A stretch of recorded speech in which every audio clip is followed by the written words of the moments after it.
Good morning students, my name is Aman Rai और आज हम लोग लेक्चर 3 स्टार्ट कर रहे हैं लाइफ प्रोसेस का। तो कल तक हमने डिस्कस किया था लिविंग और नॉन लिविंग कैरेक्टर के बारे में। उसमें भी कुछ और पॉइंट्स बचे हैं, जैसे चौथा पॉइंट सेलुलर ऑर्गेनाइजेशन और पांचवा पॉइंट कॉन्शियसनेस। तो हमने पहला पॉइंट ग्रोथ के बारे में पढ़ा था कि वो नॉन डिफाइनिंग कैरेक्टर है, और दूसरा हमने पढ़ा था रिप्रोडक्शन, और रिप्रोडक्शन भी नॉन डिफाइनिंग कैरेक्टर है, क्योंकि जो स्टेराइल और इनफर्टाइल मैन होते हैं वो भी रिप्रोडक्शन नहीं कर सकते, तो हम उन्हें नॉन लिविंग कैटेगरी में तो नहीं डाल सकते। उन्हें तो वो तो लिविंग ऑर्गेनिज्म है ना, इसलिए ये नॉन डिफाइनिंग कैरेक्टर है।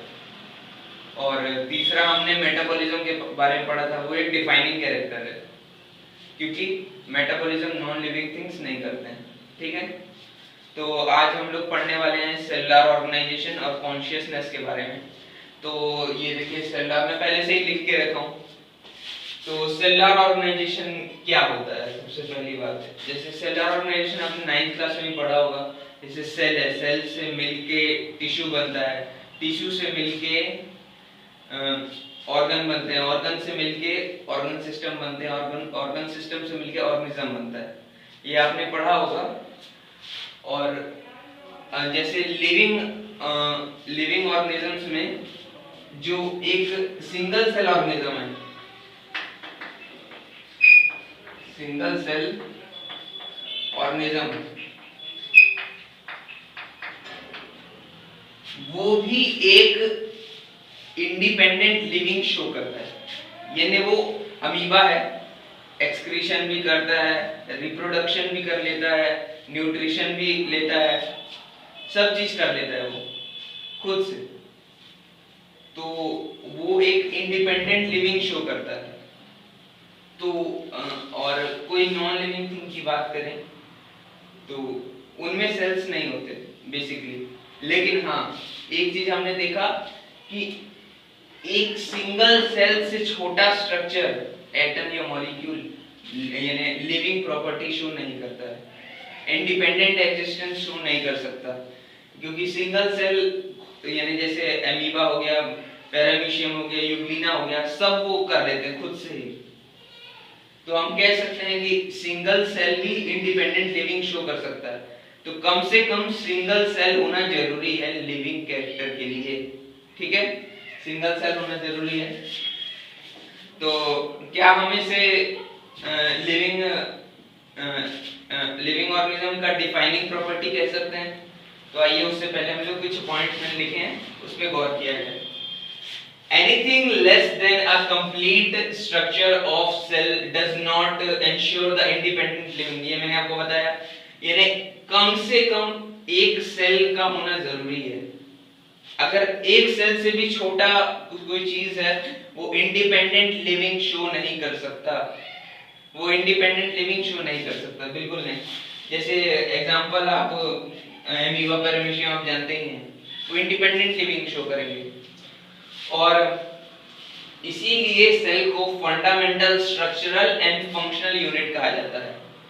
तो अब हमने ये सब तो हमने जान लिया, इसको हम लिख सकते हैं, और इसी की वजह से हम इसे living it is a defining property.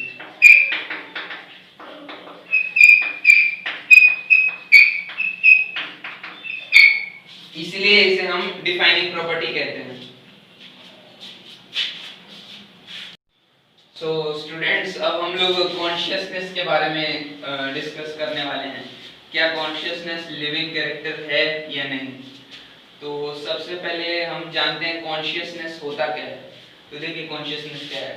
The ability to sense the surrounding environment and respond to the environment stimuli is called consciousness।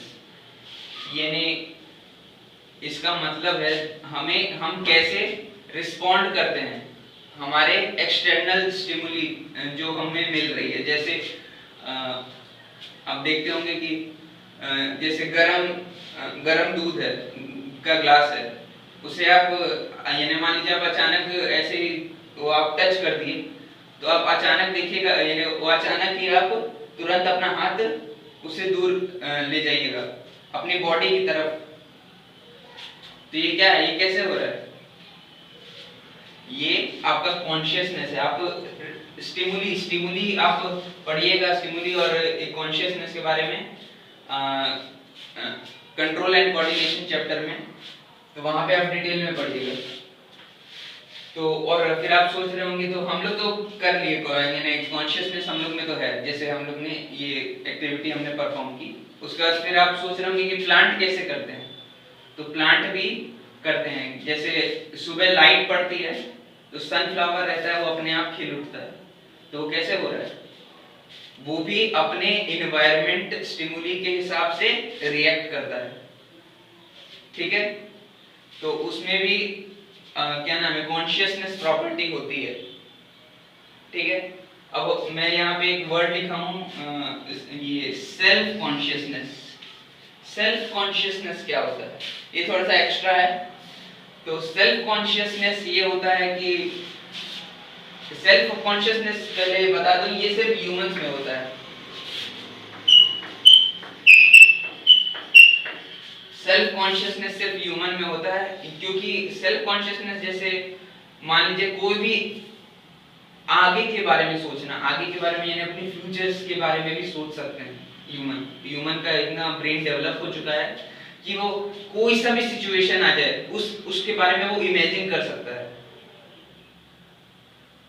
समझ में आया आपको कि अगर ये हो जाए तो मैं ये कर लूंगा, अगर ये हो जाए तो मैं ये कर लूंगा, ठीक है।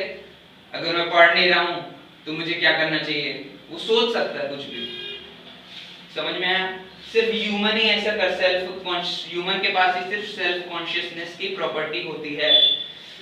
और उसके बाद इसका एक एक्सेप्शन भी है, जैसे मान लीजिए अब कोई इंसान कोमा में है तो उसका तो ब्रेन डेड हो चुका है, वो पड़ा हुआ है, वो सोच नहीं सकता, उसका कंट्रोल एंड कोऑर्डिनेशन जो है बॉडी से वो टूट चुका है, वो इंटीग्रेट नहीं कर पा रहे, स्टिमुलस जैसे मिल रहा है उस हिसाब से वो इंटीग्रेट नहीं कर पा रहा अपनी बॉडी से। तो फिर हम लोग क्या कहेंगे उनको कि वो नॉन लिविंग है?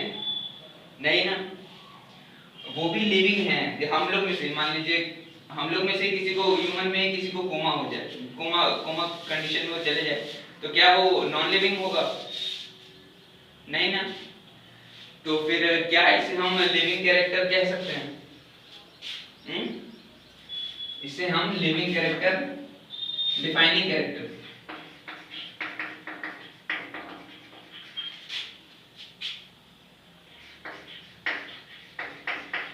कैरेक्टर नहीं कह सकते, इसे हम डिफाइनिंग कैरेक्टर नहीं कह सकते, क्योंकि वो पेशेंट, यानी पेशेंट तो वैसे वो कभी भी जिंदा भी हो सकता है, यानी एक तरीके से वो सिर्फ उसका इंटीग्रेशन यानी बॉडी से जो कोऑर्डिनेशन है वो टूटा है, पर वो नॉर्मली सांस ले सकता है, न्यूट्रिशन उसको दिया जा सकता है, ठीक है।